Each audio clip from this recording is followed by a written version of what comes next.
Evangelio de Mateo capítulo 7, vamos a leer los versículos 15 al 20. Guardaos de los falsos profetas que vienen a vosotros con vestidos de oveja, pero por dentro son lobos rapaces. Por sus frutos los conoceréis. ¿Acaso se recogen uvas de los espinos o higos de los abrojos? Así, todo buen árbol da buenos frutos, pero el árbol malo da frutos malos. No puede el buen árbol dar malos frutos, ni el árbol malo dar frutos buenos. Todo árbol que no da buen fruto es cortado y echado en el fuego. Así que por sus frutos los conoceréis.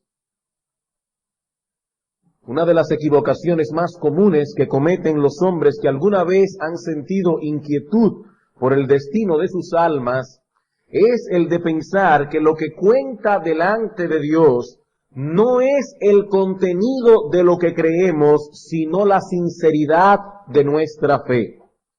Voy a repetir eso otra vez. Una de las equivocaciones más comunes que los hombres cometen, esos hombres que alguna vez han sentido inquietud por el estado eterno de sus almas delante de Dios, es el pensar que lo que cuenta delante de Dios es la sinceridad del corazón y no el contenido de nuestra fe. Si somos sinceros, piensan estos hombres, Dios nos aceptará en su presencia, aunque lo que hayamos abrazado en nuestra fe sea falso. Es la sinceridad lo que cuenta. No, mi amigo, la Biblia no enseña tal cosa. Dios nos advierte en su palabra que hay camino que al hombre le parece derecho, pero su fin es camino de muerte. Con toda sinceridad, este hombre decide caminar por esa senda porque le parece una senda derecha. Pero eso no evita que al final termine en muerte, porque es hacia la muerte y no hacia ningún otro lugar que esa senda conduce, que ese camino se dirige. En esta sección del Sermón del Monte que comenzamos a estudiar hace unos domingos atrás, el Señor Jesucristo nos advierte con toda solemnidad del grave e irreparable error que cometeremos si tomamos y nos mantenemos hasta el fin en un camino equivocado en lo concerniente a nuestra salvación. En los versículos 13 y 14 de Mateo capítulo 7, vemos que hay una sola puerta y un solo camino que lleva a la vida. Se trata, dice Cristo, de una puerta estrecha y un camino angosto, pero es la única vía de acceso al reino de los cielos.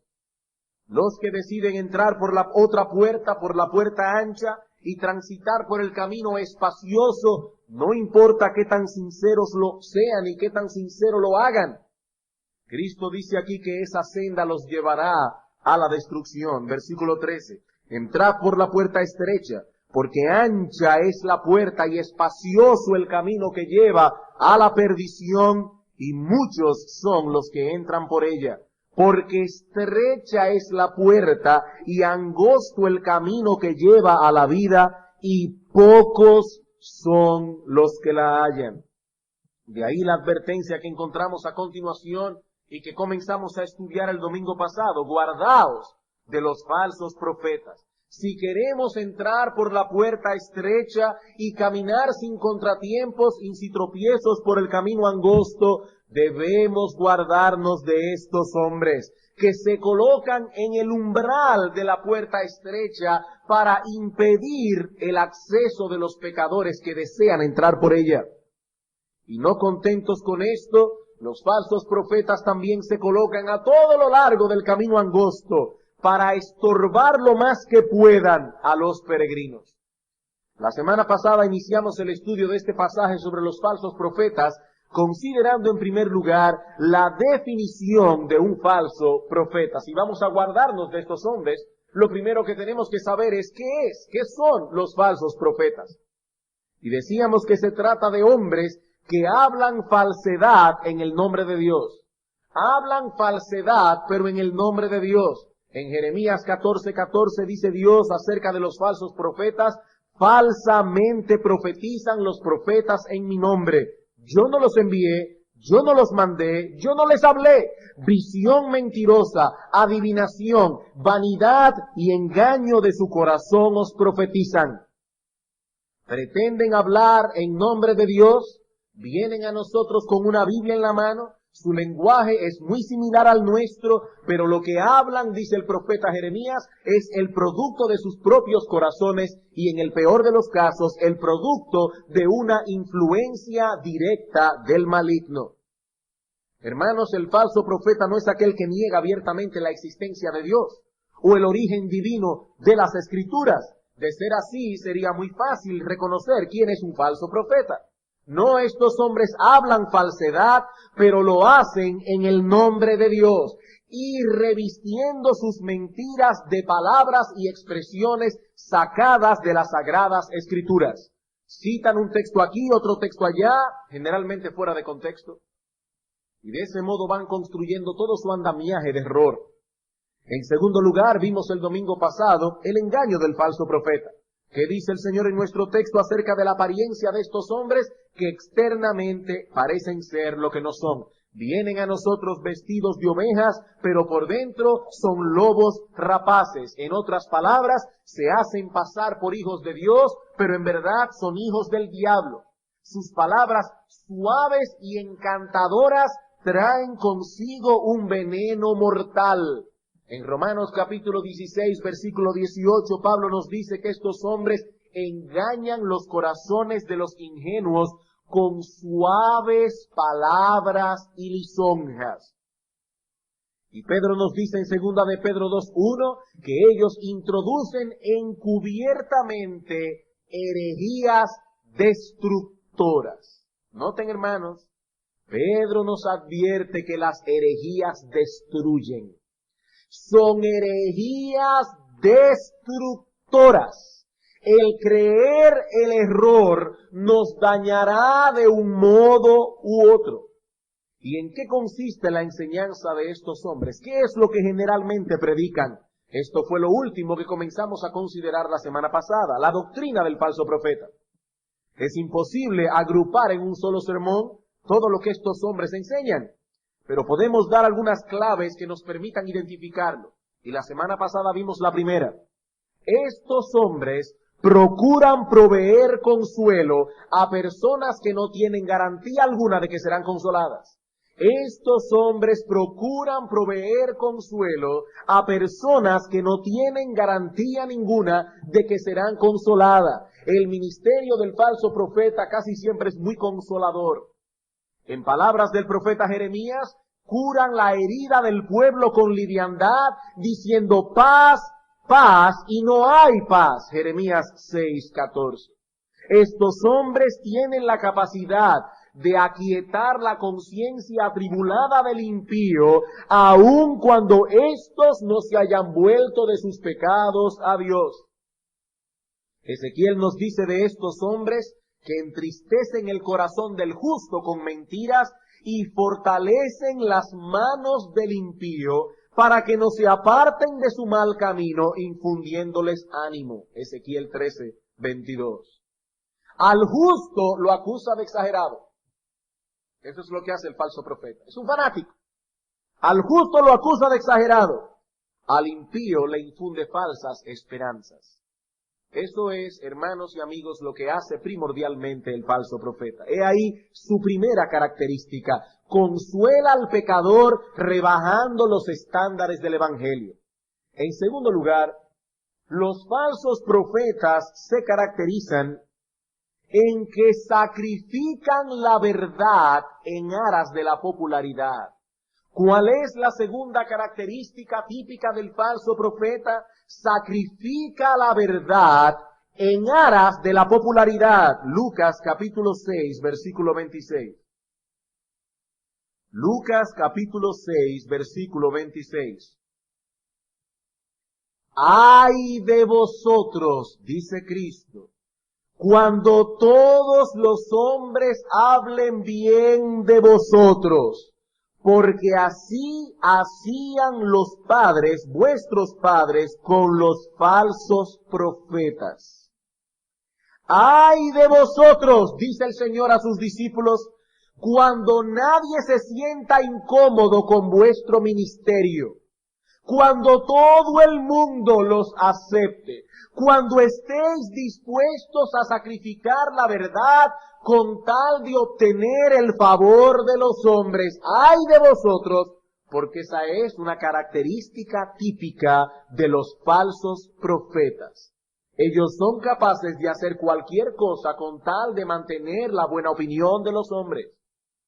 En Gálatas 1:10 el apóstol Pablo escribe a esta iglesia: pues busco ahora el favor de los hombres o el de Dios, o trato de agradar a los hombres, pues si todavía agradara a los hombres, yo no sería siervo de Cristo. El hombre que tenga como meta primordial de su ministerio el agradar a los hombres, manifiesta con ello que en verdad no desea agradar a Cristo. El agradar a los hombres y el agradar a Cristo no puede subsistir en un mismo ministerio. Ahora, hermanos, debo hacer una aclaración aquí. El problema de los falsos profetas no es el que atraiga a mucha gente. No. A Dios le ha placido bendecir abundantemente el ministerio de algunos hombres fieles, de tal manera que han podido alcanzar con su predicación a grandes multitudes. De Juan el Bautista se nos dice en Mateo capítulo 3, versículo 5, y salía a él Jerusalén, y toda Judea, y toda la provincia de alrededor del Jordán. Multitudes iban a escuchar a Juan el Bautista, y Juan el Bautista era un verdadero profeta. Lo mismo podemos decir del Señor Jesucristo en los primeros días de su ministerio. Mucha gente se agrupaba alrededor de él para escuchar sus enseñanzas. ¿Y qué podríamos decir, hermanos, de hombres como George Whitefield, que llegó a predicar en ocasiones a multitudes de más de 20,000 personas? Y en ocasiones se calcula que hasta 30,000 en un solo momento. ¿O qué podemos decir de Charles Haddon Spurgeon, que por muchos años predicó en el tabernáculo metropolitano a una congregación de más de 6,000 personas cada domingo? Sin embargo, de ninguno de ellos podemos decir que todos los hombres, y principalmente los hombres religiosos, hablaban bien de ellos. Como tampoco podemos decir de ninguno de ellos que estuvo dispuesto a sacrificar la verdad en aras de la popularidad.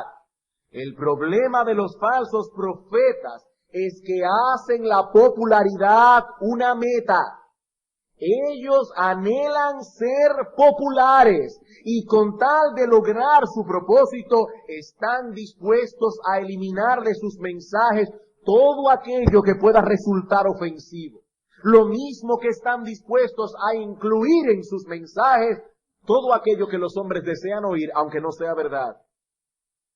Describiendo a estos hombres, dice el apóstol Juan en el capítulo 4 de su primera carta: ellos son del mundo, por eso hablan del mundo y el mundo los oye. El mundo oye a los falsos profetas, no porque esté interesado en la verdad y sepa que estos hombres están exponiendo la verdad, no. Ellos hablan conforme a lo que el mundo desea oír. Y lo que el mundo desea es que no se les inquiete, ni siquiera con la verdad. El falso profeta sabe eso y actúa conforme a eso. No solo adapta el contenido de su mensaje, sino también la forma en que lo proclama, de manera que al final todo el que lo escucha se siente cómodo y agradado. Como cierto falso profeta de nuestra generación que predica en un edificio que costó unos $30 millones, con un río que pasa por el medio, y él dice: yo no voy a inquietar a los hombres con el pecado, con el infierno, si ellos se pasan la semana entera inquietos en el trabajo, en la calle. Hay demasiada presión en el mundo para que yo los presione en la iglesia. Por eso este hombre no habla del infierno, no habla del pecado, no habla de nada que inquiete a los hombres. Y siempre se para en el púlpito, por lo menos todas las veces que lo he visto, con una sonrisa. En televisión, por supuesto. Con una sonrisa, bien peinado. Todo está perfectamente hecho para que todos nos sintamos bien. En 1 Corintios capítulo 1, versículo 17, el apóstol Pablo nos da una visión muy distinta de su propio ministerio. 1 Corintios capítulo 1, versículo 17. Pues no me envió Cristo a bautizar, sino a predicar el Evangelio. Pero no solo a predicar el Evangelio. Pablo no solo se cuidaba del contenido de su predicación, sino también de las palabras que usaba en su predicación, de la forma en que llevaba adelante el mensaje del Evangelio. Dice él, no con sabiduría de palabras, para que no se haga vana la cruz de Cristo. Y en 1 Corintios capítulo 2, versículo 4 al 5 dice Pablo, y ni mi palabra ni mi predicación fue con palabras persuasivas de humana sabiduría, sino con demostración del Espíritu y de poder, para que vuestra fe no esté fundada en la sabiduría de los hombres, sino en el poder de Dios. Pablo se cuidó en su predicación aún de las palabras que usaba. Su propósito no era el de atraer la atención de su auditorio a su enorme capacidad de oratoria, a su profundo conocimiento filosófico. No. Pablo deseaba en una forma llana, sencilla, transmitir el Evangelio. Porque sabía que todo ese ropaje filosófico y todas esas palabras rimbombantes y complicadas tendían a hacer vano el mensaje de la cruz. Esos predicadores elegantes que atraen la atención del público por su oratoria no pueden herir la conciencia de sus oyentes. Envuelto en toda esa elegancia, el cuchillo del Evangelio no puede penetrar en el corazón de los pecadores. A lo más que pueden llegar a decir es, fue un hermoso discurso, pero no más. Un hermoso discurso, pero no más. En cierta ocasión Spurgeon dijo lo siguiente a un grupo de estudiantes del colegio pastoral. También me veo obligado a decir que ciertamente no tenemos por objeto complacer a la clientela, ni predicar para satisfacer a nuestra época, ni agradar a la minoría culta. La obra de nuestra vida no puede hallar aceptación absoluta en la tierra, nuestra hoja de servicio está en lo alto, o de lo contrario se escribirá en la arena. Y más adelante en ese mismo mensaje añadió, si alguno de vosotros, le decía a los estudiantes del colegio pastoral, si alguno de vosotros desea predicar un evangelio que sea agradable a nuestra época, que lo predique en el poder del diablo, y no tengo duda de que el maligno hará de buena gana lo mejor que pueda para ti. Y en otro mensaje dijo, hablando de lo mismo, en un discurso me gusta oír las notas silvestres de la naturaleza verdadera y la gracia pura. Estas notas tienen un encanto desconocido para el mensaje artificial y complicado. No creo que el Espíritu Santo tenga en gran estima lo clásico de vuestra composición. No creo que el Señor se deleite en vuestra retórica, en vuestra poesía, o siquiera en aquella hermosa peroración del final del discurso.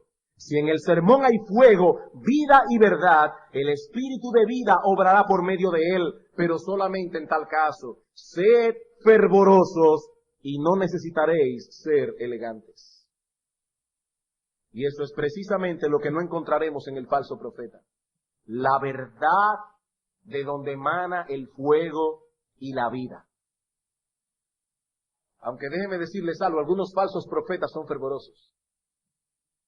Pero no con ese fervor que emana de la convicción de que lo que se está predicando es la verdad contenida en las Escrituras, sino más bien el fervor de una convicción sin fundamentos y en el peor de los casos, el fervor de aquel que sabe que sus palabras tienen cautivado al auditorio y que está logrando lo que quiere lograr, sea verdad o no lo que esté diciendo.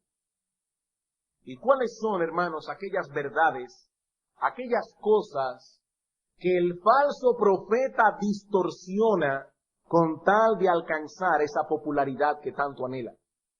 Bueno, podemos decir en sentido general que hay tres áreas doctrinales donde esa distorsión se manifiesta más claramente en el falso profeta. En primer lugar, el falso profeta tiende a distorsionar en su mensaje el carácter de Dios. El falso profeta tiende a distorsionar en su mensaje el carácter de Dios. Como hemos dicho ya, él no niega la existencia de Dios, no. Ya hemos visto que el falso profeta viene hablando a nosotros en nombre de Dios.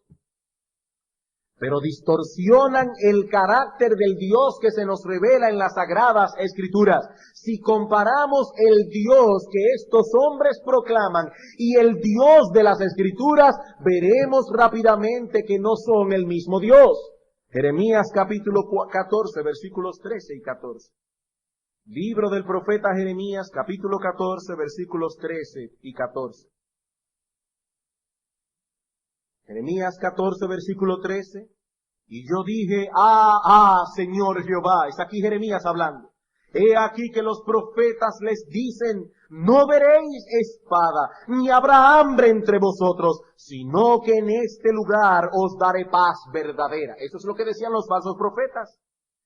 Me dijo entonces Jehová, falsamente profetizan los profetas en mi nombre, no los envié, ni les mandé, ni les hablé, visión mentirosa, adivinación, vanidad y engaño de su corazón os profetizan.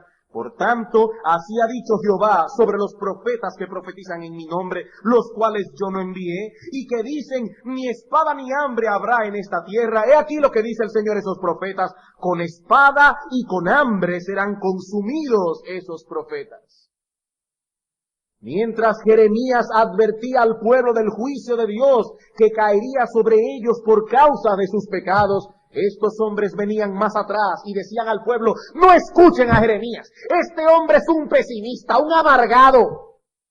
¿Cómo pueden ustedes creer que Dios enviará juicio sobre su pueblo, siendo que sois un pueblo tan religioso? Jeremías no sabe hablar de otra cosa que no sea del juicio de Dios, el infierno. Es un ave de mal agüero ese hombre. Estos hombres poseen una visión totalmente distorsionada y desbalanceada de Dios. Como decíamos en el sermón anterior, el veneno de estos hombres muchas veces viene envuelto en lo que callan.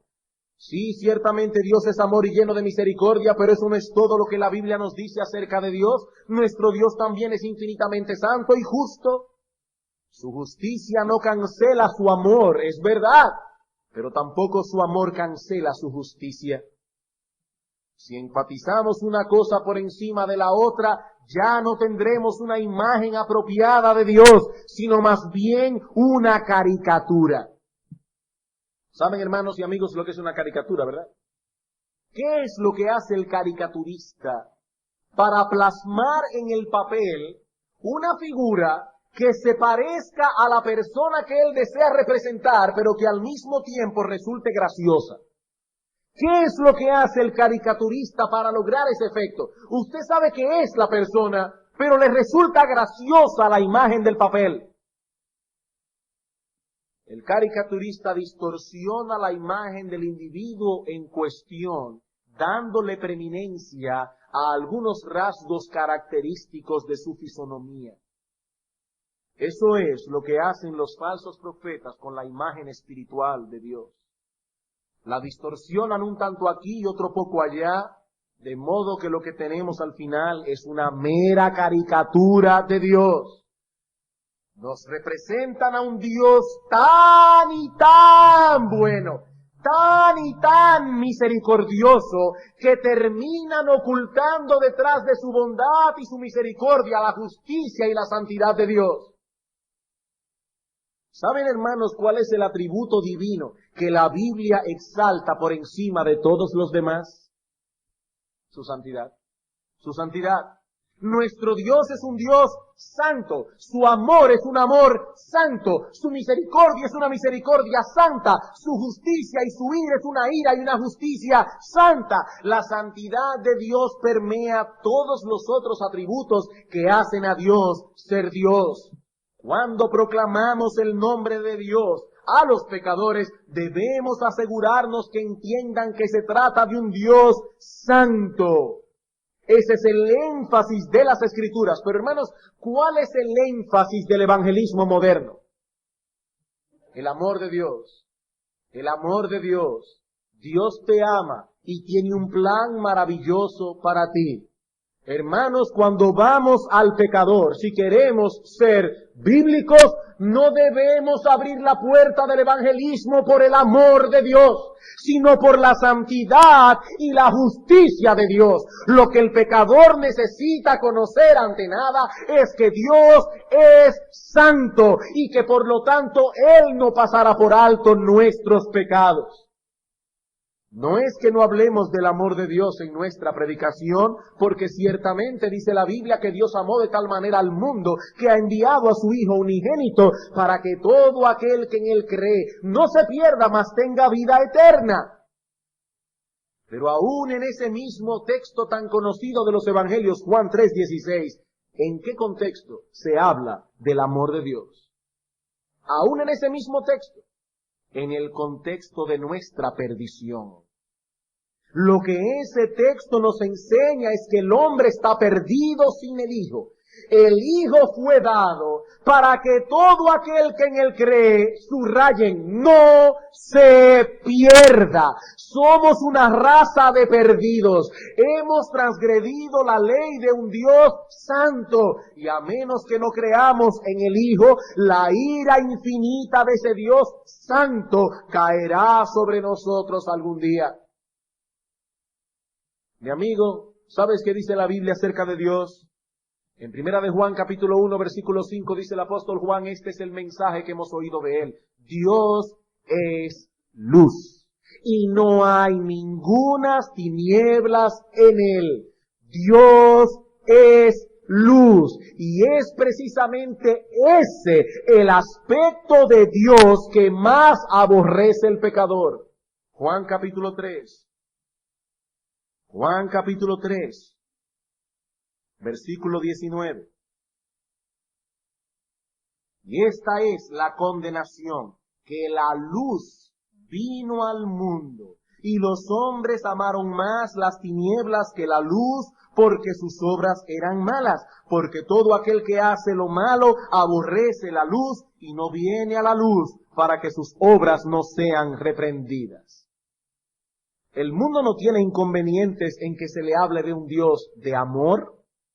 Este texto no nos dice, esta es la condenación, que el amor vino al mundo y los hombres rechazaron el amor de Dios. No, no. Los hombres ciertamente han rechazado el amor de Dios. ¿Pero por qué lo han rechazado? Porque es un amor santo.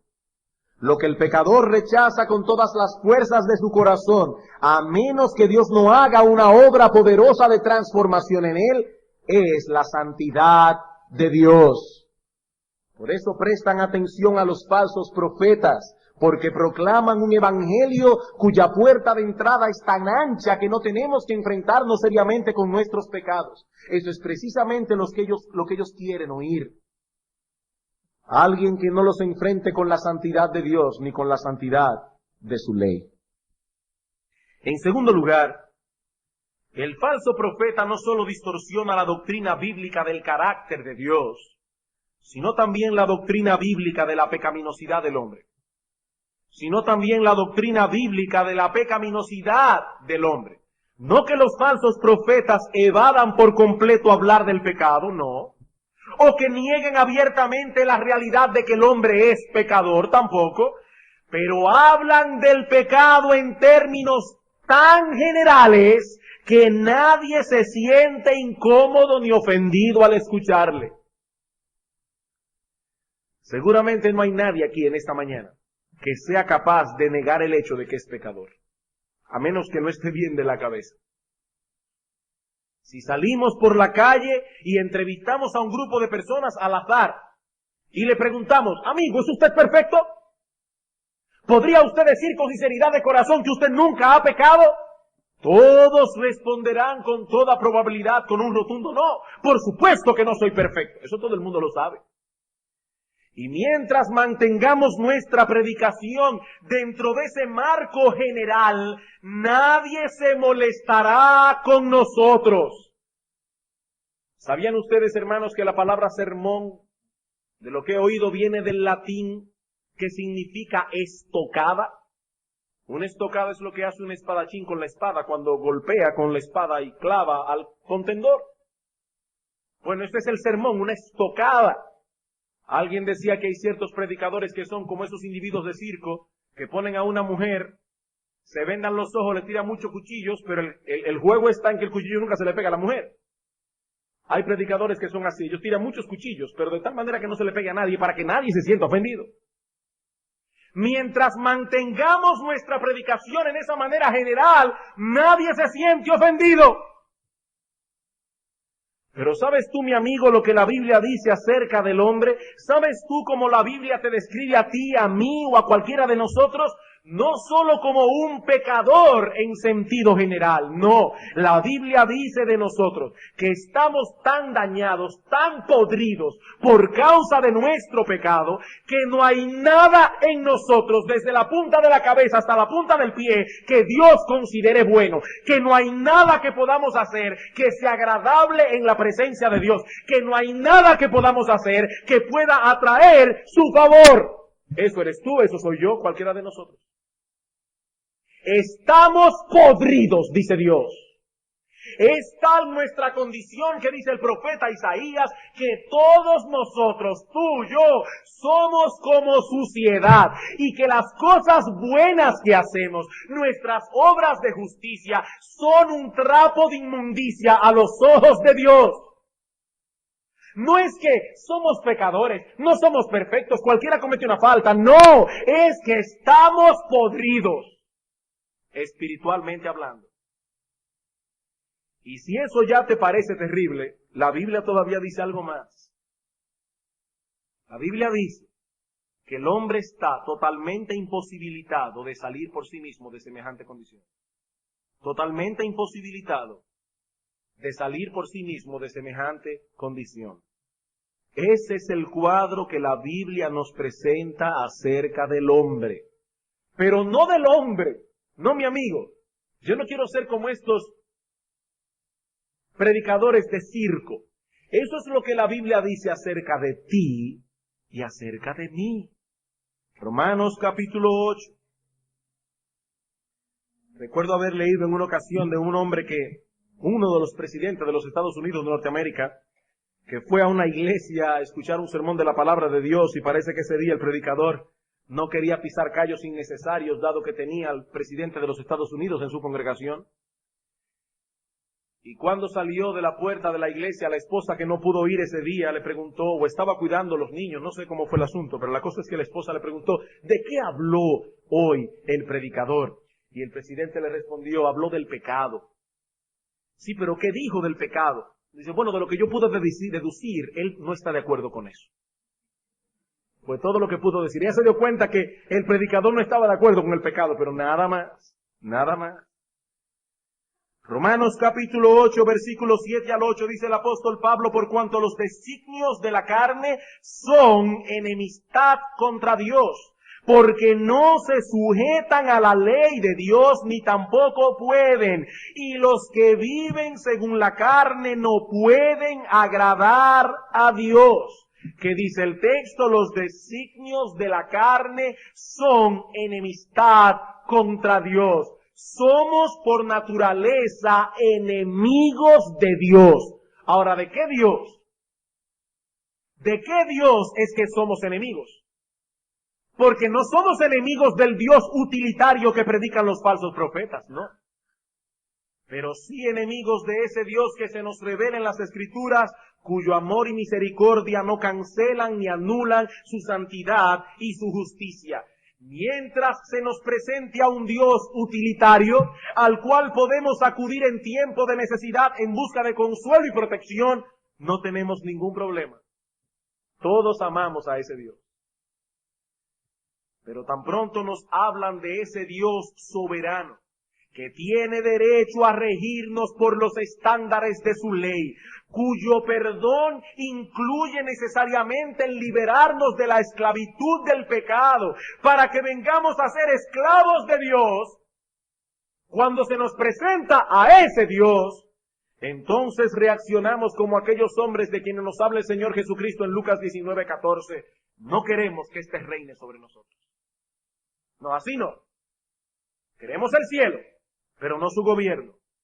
No nos oponemos a que nos bendiga, pero no queremos que nos gobierne. Somos enemigos de Dios. Efesios capítulo 2, versículos 1 al 3.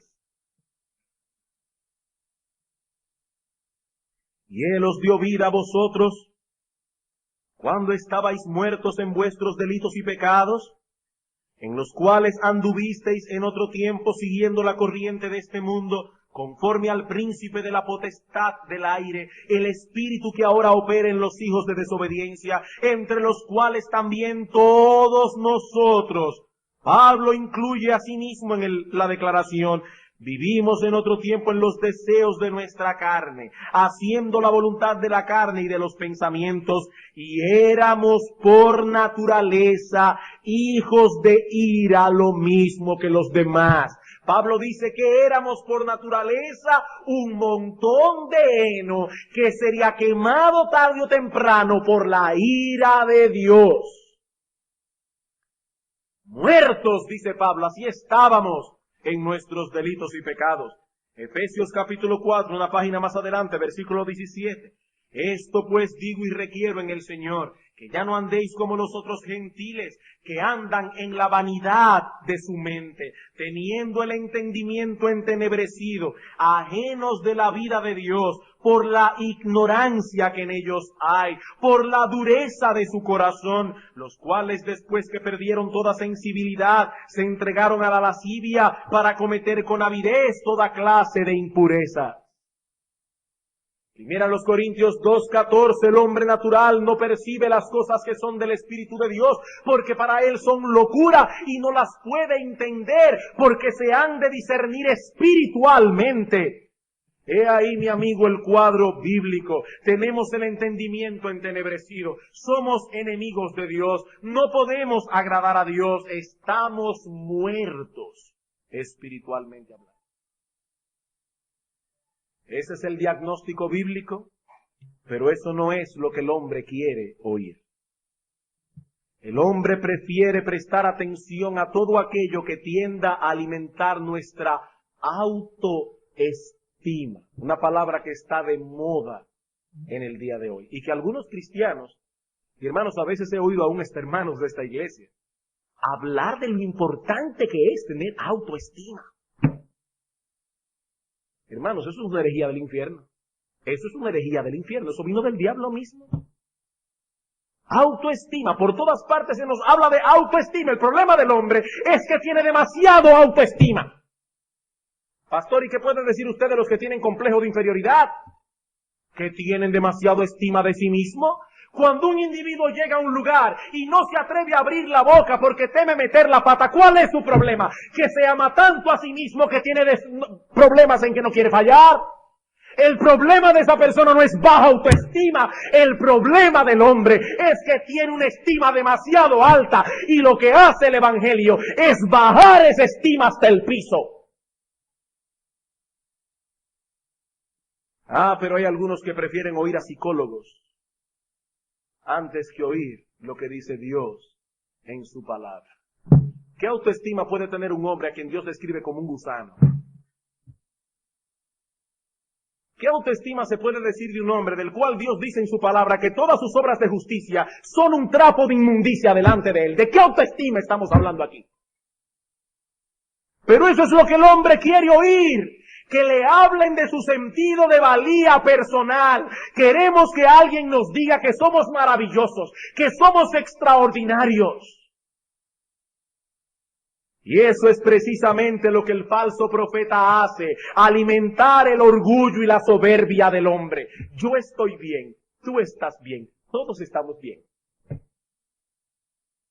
No, mi amigo, sin la gracia de Dios, tú estás mal, yo estoy mal, todos estamos mal. Romanos capítulo 3, versículo 10 al 12, como está escrito, no hay justo ni aun uno, no hay quien entienda, no hay quien busque a Dios, todos se desviaron, a una se hicieron inútiles, no hay quien haga lo bueno, no hay ni siquiera uno. He ahí la descripción bíblica del hombre. Ahora, que nadie se equivoque, no pensaba hablar de esto, pero déjenme traer una nota aquí de balance. ¿El hombre tiene dignidad? ¿Cómo? Pero no acaba usted de decir que es un montón de basura, un gusano del polvo. Sí, eso es verdad. Pero la Biblia dice también por el otro lado que nosotros llevamos con nosotros la imagen de Dios. Y por cuanto llevamos la imagen de Dios, el hombre no puede ser tratado como un gusano. Cristo dice, ¿cuánto valéis más vosotros que muchos pajarillos? Más vale un hombre que una oveja, aunque la sociedad protectora de animales diga que eso no es así. El hombre vale más que una oveja. ¿Cuál es el balance entonces? Por un lado somos una raza caída, por el otro lado llevamos con nosotros la imagen de Dios, y por lo tanto, dice Santiago, no podemos con una misma lengua bendecir a Dios y al mismo tiempo maldecir al hombre que está hecho a la imagen de Dios. No es que el hombre valga, lo que vale es la imagen que está plasmada en el hombre. Romanos capítulo 5, versículo 6 al 10. Hermanos, noten todos los epítetos que se usan en ese corto texto para hablar del hombre.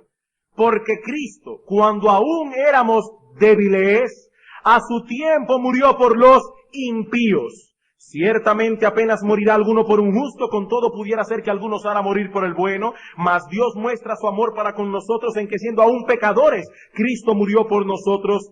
Pues mucho más estando ya justificados en su sangre, por él seremos salvos de la ira. Porque si siendo enemigos fuimos reconciliados con Dios por la muerte de su Hijo, mucho más estando reconciliados seremos salvos por su vida. ¿Qué nos dice el texto? Somos débiles, somos impíos, somos pecadores, somos enemigos de Dios. Eso es lo que somos por naturaleza. Mi amiga, esa es la evaluación que hace Dios de nosotros. Y eso es lo que necesitamos escuchar. ¿Sabes por qué? Porque la misericordia de Dios solo vendrá en auxilio de aquellos que conocen su miseria personal delante de Él y claman angustiados por la gracia de Dios. ¿Qué nos dice el Señor en la primera bienaventuranza? Bienaventurados los pobres en espíritu. No los que tienen una elevada autoestima. Bienaventurados los que se miran a sí mismos y dicen, espiritualmente hablando, yo soy un miserable. Mi amigo, dice la Biblia, Dios resiste a los soberbios, Dios da gracia a los humildes. En tercer y último lugar, y mucho más brevemente, los falsos profetas no solo distorsionan la doctrina bíblica del carácter de Dios, la doctrina bíblica de la pecaminosidad del hombre, sino también la doctrina bíblica del remedio ofrecido por Dios para salvar a los pecadores. La doctrina bíblica del remedio ofrecido por Dios para salvar a los pecadores. ¿Cuál es el remedio ofrecido por Dios para la salvación de los pecadores?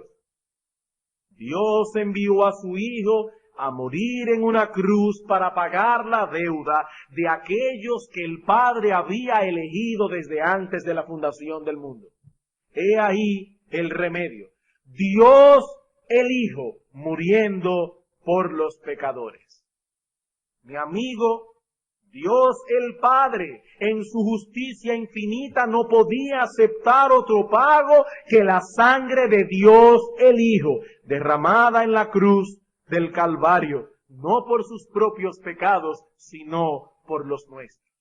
Como nos dice Pedro en su primera carta, el justo murió por los injustos para llevarnos a Dios. ¿Y cuál es el medio a través del cual los pecadores obtienen el beneficio de esa obra de redención? La fe. La fe. Somos salvos por gracia, dice Pablo, por medio de la fe. Una fe que nos lleva a confiar enteramente en Cristo para salvación, que nos lleva a abrazarle y a apropiarnos de Él tal cual Él es ofrecido en el Evangelio como Rey, Profeta y Sacerdote. Esa fe, dice la Biblia, nunca viene sola, sino que trae consigo también el arrepentimiento. Y ese es precisamente el punto que los falsos profetas distorsionan.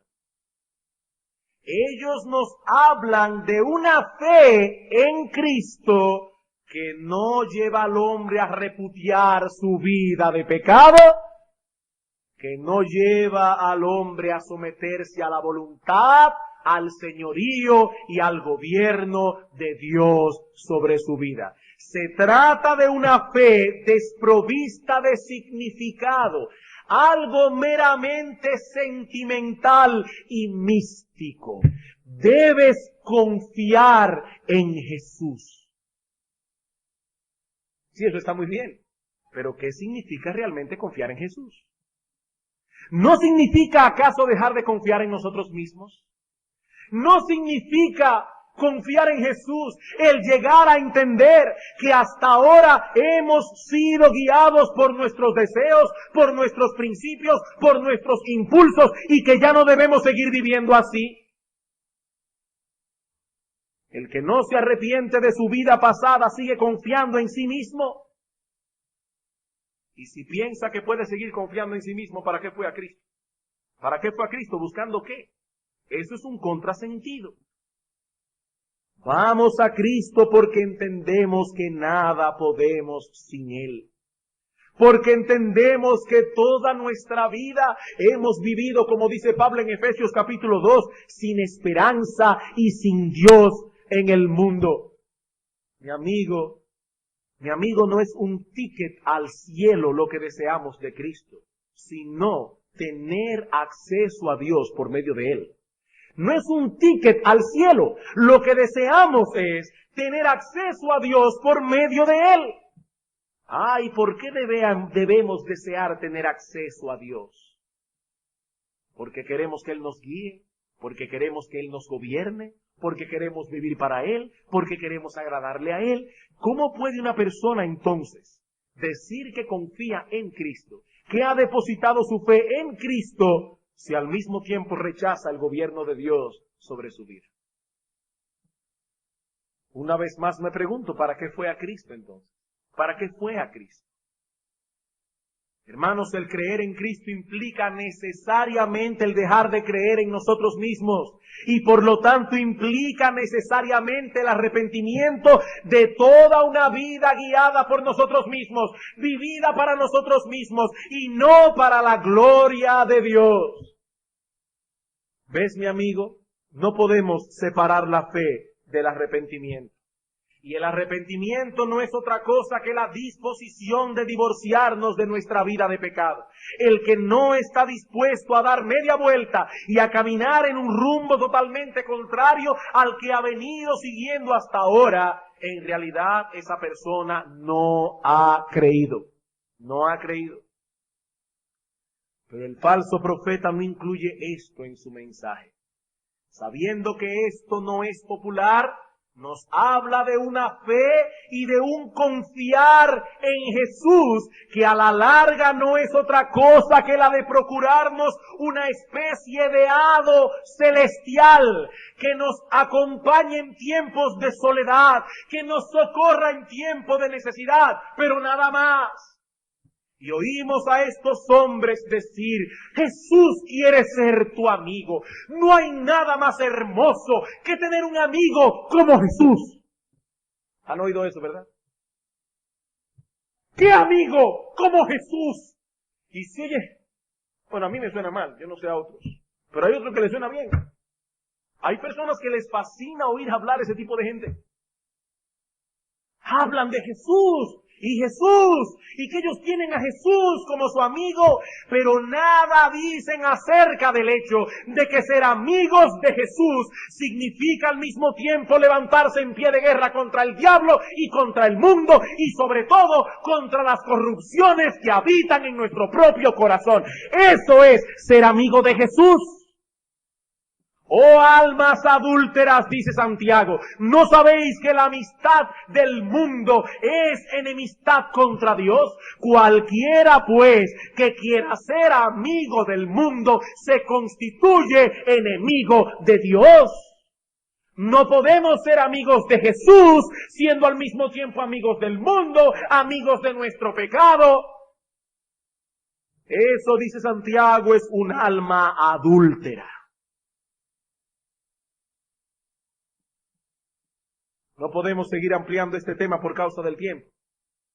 Solo quiero volver a traer nuestra advertencia del principio. Hermanos y amigos, los falsos profetas se encuentran en el umbral de la puerta estrecha.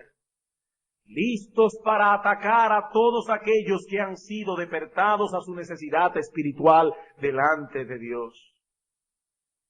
Algunos de esos falsos profetas distorsionan maliciosamente la palabra de Dios para su propio provecho. Otros, yo creo que lo hacen por ignorancia. Son falsos profetas por ignorancia, confiando sinceramente en el error que predican. Pero hermanos, ya sea por maldad o por ignorancia, lo que dicen dañará a todos aquellos que le presten atención. Sea que el individuo sea un malicioso y un astuto o que lo esté haciendo sinceramente engañado, el punto es que lo que predica el falso profeta es herejía destructora. Hermanos, el Señor no nos manda aquí a juzgar la motivación de los falsos profetas, sino a cuidarnos de ellos. A cuidarnos de ellos. Guardaos de los falsos profetas. ¿Y cómo puedo cuidarme de ellos? He aquí la palabra infalible, inerrante y todo suficiente de Dios. La palabra de Dios. Hermanos, no debemos prestar atención a un hombre porque lo que diga suena lógico. No debemos prestar atención a un hombre simplemente porque me atrae su forma de predicar o porque sus palabras no inquietan mi corazón. Cada vez que voy, yo me siento en paz, yo me siento bien. Eso tiene que venir de Dios. No necesariamente. No, hermanos, debemos escuchar a un hombre cuando su predicación exponga en una forma clara y fiel el mensaje de las Escrituras. Cuando todo cuanto se dice ha sido extraído de un estudio cuidadoso y concienzudo de la palabra de Dios, estudiando cada texto en su contexto, comparando Escritura con Escritura, doctrina con doctrina. Hermanos, que el Señor nos ayude a desarrollar ese espíritu que la Escritura exalta de los hombres de Berea, que no solo recibieron la palabra predicada por Pablo con toda solicitud, sino que escudriñaban cada día las Escrituras para ver si estas cosas eran así. Aunque lo que diga en ocasiones traspase mi conciencia y mi corazón, y me genere una enorme inquietud. Si lo que está diciendo es bíblico y hay que prestar atención. Hermanos, es esa disposición la que nos guardará del peligro enorme que representan estos hombres. Hermanos, guardaos de los falsos profetas. Vamos a orar. Una vez más, Señor, nosotros vemos la sabiduría de aquel texto que se encuentra en Primera de Pedro, en Segunda de Pedro, donde el apóstol nos dice que hacemos bien en estar atentos a tu palabra, como a una antorcha que alumbra en lugar oscuro, hasta que el día esclarezca y el lucero de la mañana salga en nuestros corazones. Cuántos peligros, oh Señor, se encuentran a nuestro alrededor. Cuántos escollos y baches en nuestro peregrinaje hacia la Canaán celestial. Guárdanos, oh Dios, como ovejas tuyas que somos, para que no escuchemos la voz de los extraños.